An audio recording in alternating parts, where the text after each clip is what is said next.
And today we're talking about the pelvis and the lower limb bones, and of course, important bony landmarks as well. All right, let's dive right in.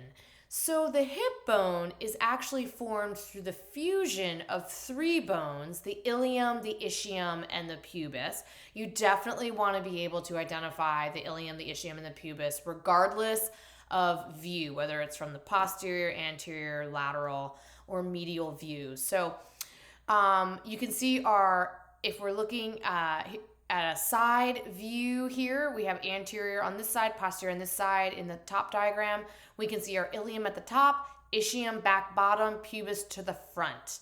And if we switch that view, this was a lateral view. Now if we switch to a medial view, we can see still ilium at the top, but now that's going to switch our ischium over here and our pubis here because this is anterior and this is now posterior. Okay, so it's sometimes referred to as the pelvic girdle, and right in the middle is the pubic symphysis, which is a really specialized joint that will come up again in the next chapter on joints. And so right here you can see this is the pubic symphysis. It's a fibrocartilaginous pad that's going to connect the right and the left pubic bones. This in women, when they're getting ready to give birth, this actually relaxes and helps to open up the opening so that baby can fit through. If we look at a lateral view of the hip bone, so again, here we have our ilium and our ischium and our ischium and our pubic bone right here. Now we can see some interesting features. One is the iliac crest. This is going to be important because you can often feel it, and it's going to be an important attachment site for muscles and ligaments. There are lots of others. These iliac spines, the posterior iliac spine, superior, and then the posterior inferior iliac spine, anterior superior and anterior inferior iliac spines. These are all going to play critical roles in attachment and ligament sites. The gluteal line is only going to be spotted in two places, and if we take a peek this is not going to show up on any of our assessments, but you can see right here is our anterior line, and then we have our posterior back here. But I just want you to notice my red check marks. So we definitely, and we're going to talk about these, but coming up, but the ischial spine, the ischial tuberosity, again, the iliac crest, and then the acetabulum are structures that you definitely want to know and be able to identify. So our iliac crest, as I mentioned, is going to be super important for muscle attachment. And also something else that we need to know about is the greater sciatic notch. And that greater sciatic notch is important. Here it is right here. And this is going to be important because it's where the sciatic nerve is going to pass through to the lower limb. And the sciatic nerve has a lot of clinical implications for patients. And so we want to make sure we know about that one. Okay, we also are going to have the ischial spine. You can see this little bump or process right here when we're looking at a lateral view. So this is where the femur is going to attach in here, just to give you a sense. There's pubic bone. So here's our ischial spine, ischial spine. And then down below that, inferior to the ischial spine, you're going to have your ischial tuberosity. And what makes the ischial tuberosity interesting is that this is actually what you're sitting on. So these are your sit bones for anyone that does yoga. But if you're sitting down, your body weight is being transferred right here through onto the surface that you're sitting on. The acetabulum is another important structure that you need to be able to recognize and identify. This is going to be the articulation of the femur with the pelvic girdle or with the hip bone. And the acetabulum actually is Latin for vinegar cup. I guess at some point in time people drank vinegar out of here, or maybe it just looked like a vinegar cup. This is a concave socket. It's formed by the fusion of all three bones. So we have the ilium to the superior aspect, and then we have the pubis and the ischium on the inferior sides of that acetabulum to form the acetabulum. It is smooth and cup-shaped. That's called a lunate surface. And there's actually a little gap in the inferior portion of the acetabulum right here. It's a little bit hard to see, but here it is. And that is the acetabular notch, which will allow vessels to run through. Okay, now, again, here is another view of that greater sciatic notch that I mentioned earlier. And coming up, we're going to talk about the obturator foramen. So you can see both of these from this medial view of the right hip bone. The iliac fossa is a depression in the ilium. It's pretty dramatic, pretty easy to recognize, and it's going to help support the abdominal organs and also provide areas for muscle attachments. And then along this right here, you can see we have two lines. We have the pectineal line right here, and then it almost becomes the arcuate line here. And again, these lines are important because they often are the site for ligaments and muscle attachments. The pectineal line, you can see, is a ridge that ends in the pubic tubercle, and that's going to be lateral to the pubic symphysis, which would be right here, but we've cut away and we're looking towards it there. Okay, so I mentioned the obturator foramen. So here it is, this big circle opening right here. It's actually closed off by a sheet of collagen fibers in real life, and it has inner and outer surfaces that provide a base for muscle attachment. And it has some boundaries that we need to know. So we are going to have the ischial ramus and the inferior pubic ramus right here, and then the superior pubic ramus right here. And I might be able to, oops, that's not what I wanted. What I wanted to do was add a check mark. Let's see if I can do that. Well, there we go. It's not a very pretty check mark, is it? I can't help myself. I'm going to have to try to go change that. Can I get an orange? There we go. So we need to know these things right here as well because they relate to the obturator foramen. So they are what form the obturator foramen. Okay. So the pelvis is going to contain bones of both the axial and appendicular skeleton. So that makes it kind of interesting. So we already learned about the sacrum and coccyx in a previous video from the axial skeleton, and now we're talking about the hip bones of the appendicular skeleton. There is also in the pelvis an extensive network of ligaments that are going to connect to the sacrum. So from the hip bones, there are going to be lots of ligaments that connect to the sacrum. And where they're going to connect is on the iliac crest, the ischial tuberosity, the ischial spine, and the arcuate line. So again, this is why these bony landmarks are important, because they tell us about these ligamental connections that help stabilize these joints and articulations. So if we look here, this is just a good view, kind of looking down on the pelvic girdle. So you can see here's our ilium in purple. In pink, we have the pubis, and sort of in a yellowish color is the ischium. And in blue, we can see the sacrum and coccyx down here, sort of our axial skeleton here, and then the appendicular skeleton here, and of course our pubic symphysis. Take note, there's that iliac crest that will have ligaments that connect to the sacrum. And we can also see our obturator foramen here and in our cartoon version up there. And you can see the acetabulum kind of peeking out on the lateral aspects here. So a good way to review, right? You can always pause at any of these slides and just see, can you talk your way through these pictures? Can you name the structures that you are responsible for knowing? Okay, so we actually divide the pelvis up into the lesser pelvis and the pelvic brim, also known as the true pelvis is the lesser pelvis, and the superior part of the pelvis is the pelvic brim. So if we look here, we can see here is our pelvic brim, right? And then we have, and this is the false pelvis that goes from like iliac crest to iliac crest here. And then inside we have our pelvic inlet and our pelvic outlet. because this is actually a little wider than this. These two little processes here are going to make it a little narrower at that outlet. And then, so you can see our pelvic outlet, the opening is bounded by the coccyx, the ischial tuberosities, the ischial spines, and the inferior pubic symphysis. Now, one of the things that's also important to note, and we're going to see in a couple more slides, is this coccyx and its position can let us know whether the skeleton we're looking at is male or female.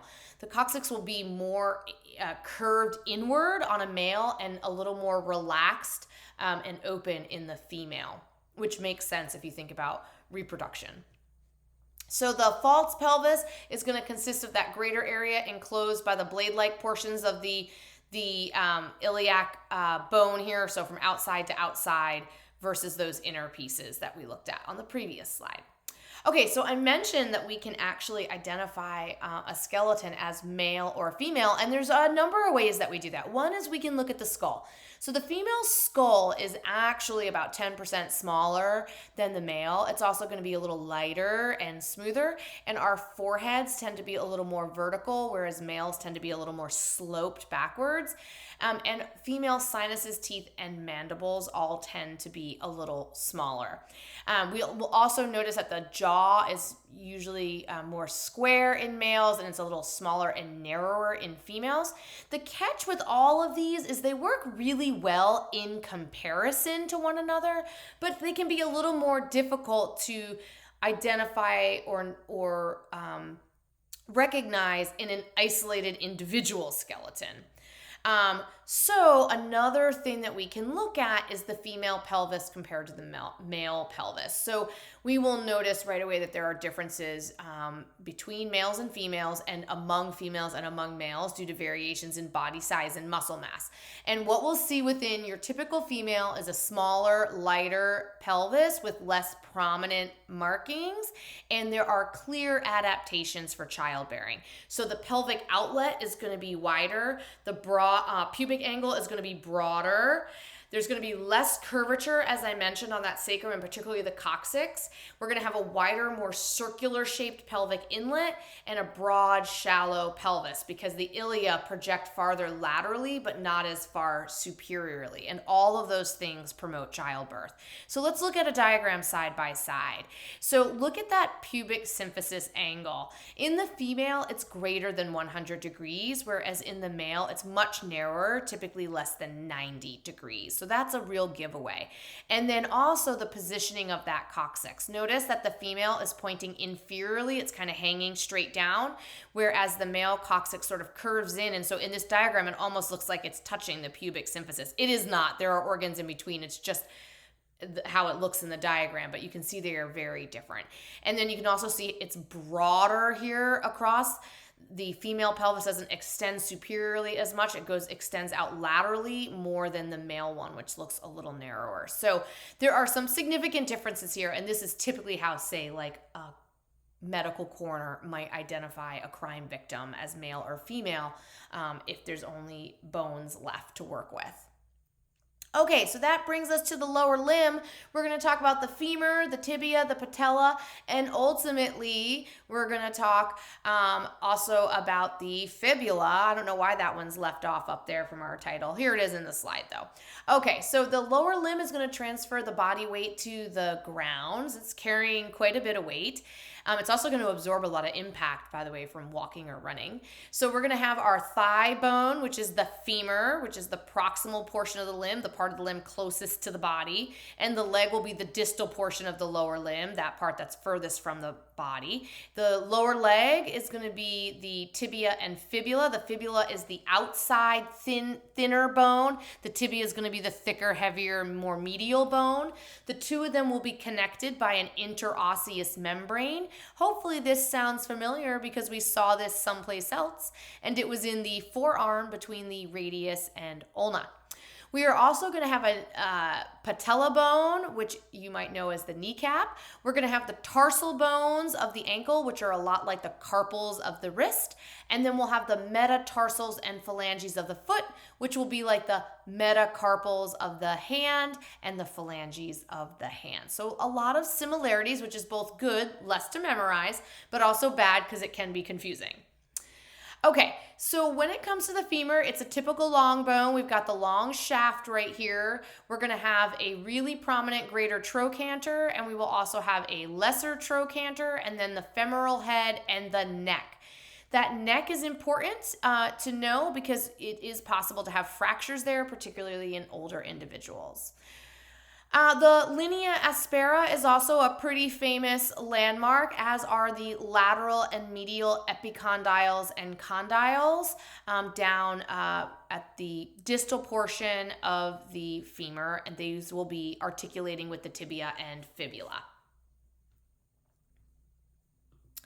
So I made this slide right here. I think I've checked off and mentioned all of the things that you definitely want to know about. I can't absolutely swear that nothing else will show up, but I feel pretty good that these are the ones you definitely want to know.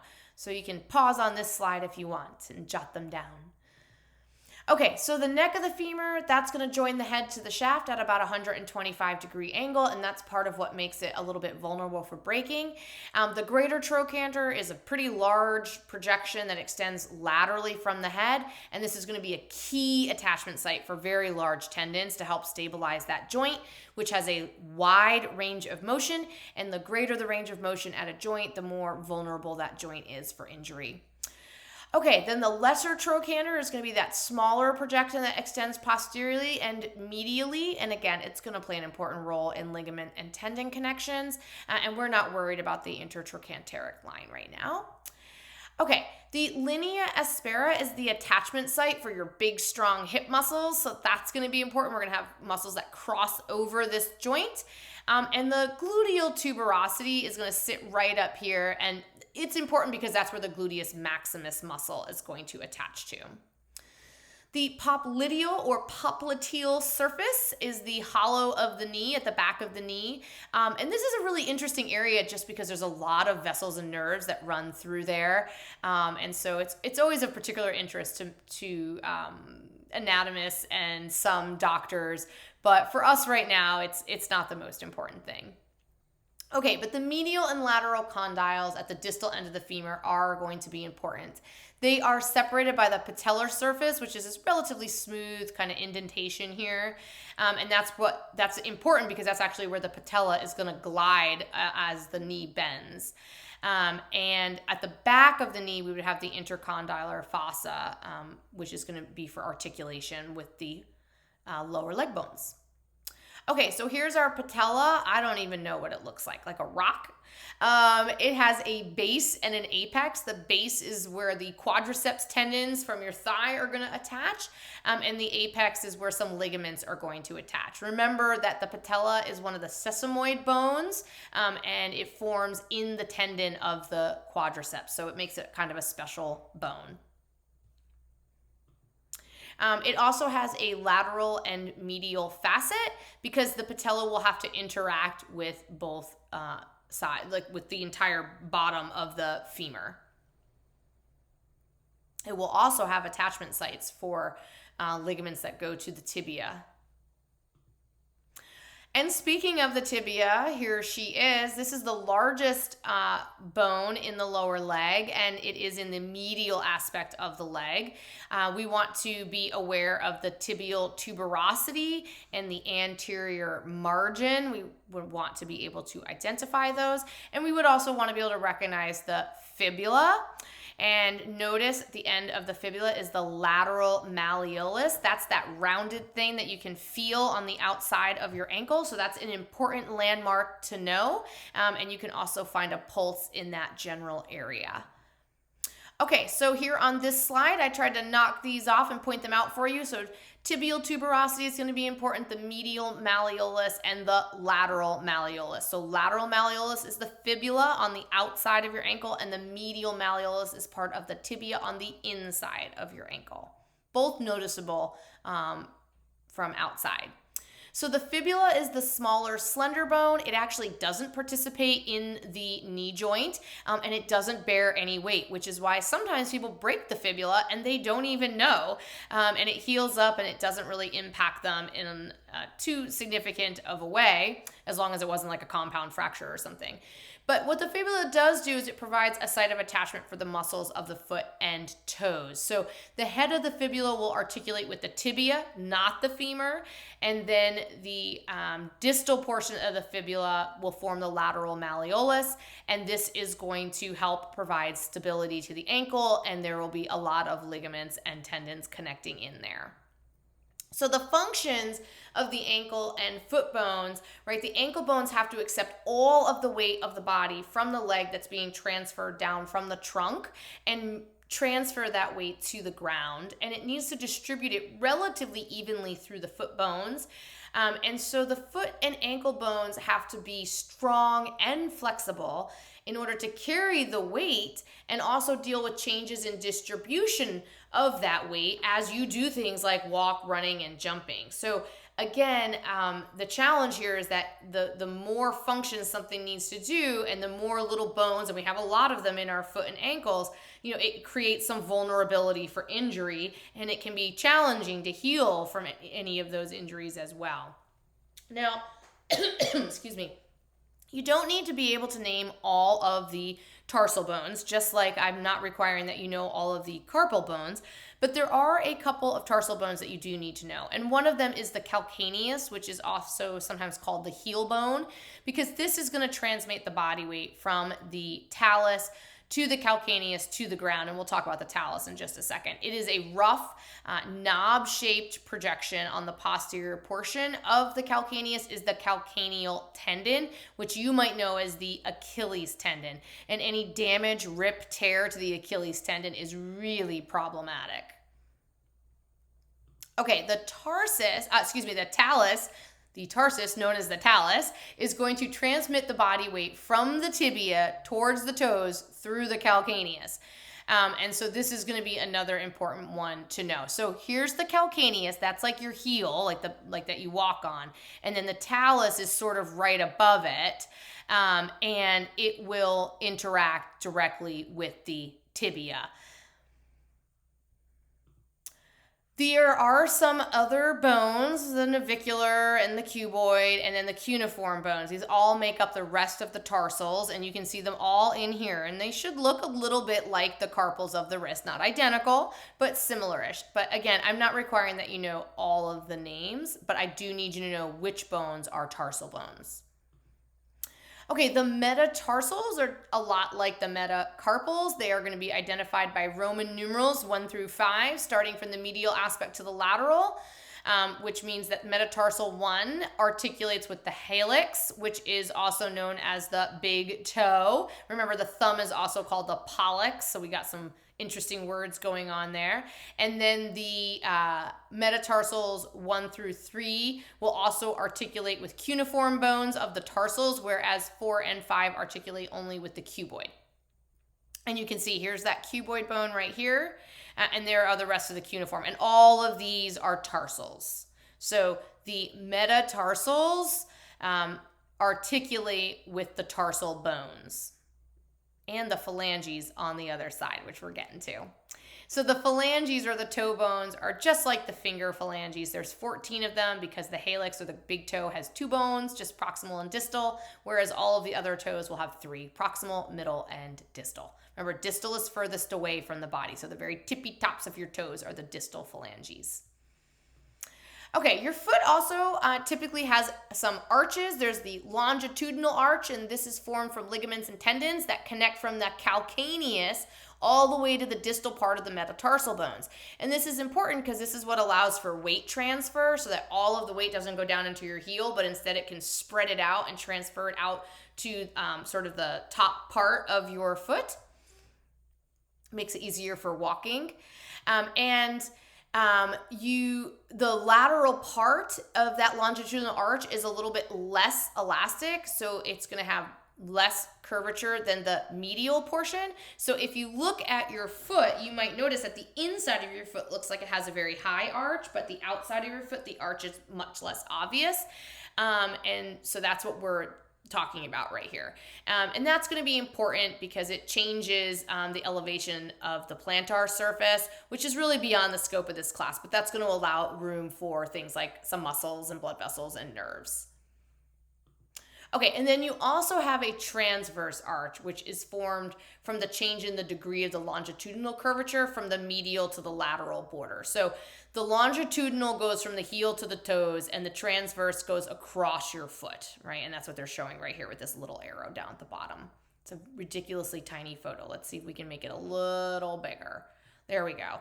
And now, hopefully, if I can get rid of these lines, there you go. You can see that we're talking about this way for the transverse arch. It is certainly possible to break a bone in your foot. Any of them are eligible, but one common fracture is called a dancer's fracture. It is actually most common in dancers, but athletes in general, due to body weight being supported on the longitudinal arch. And this is common in ballet dancing, but also happens in things like soccer. And it's a fracture of the fifth metatarsal, and you can see that fracture right there. So that's a good clinical correlation, and that will finish us out for the pelvic girdle and lower limb bones and bony landmarks.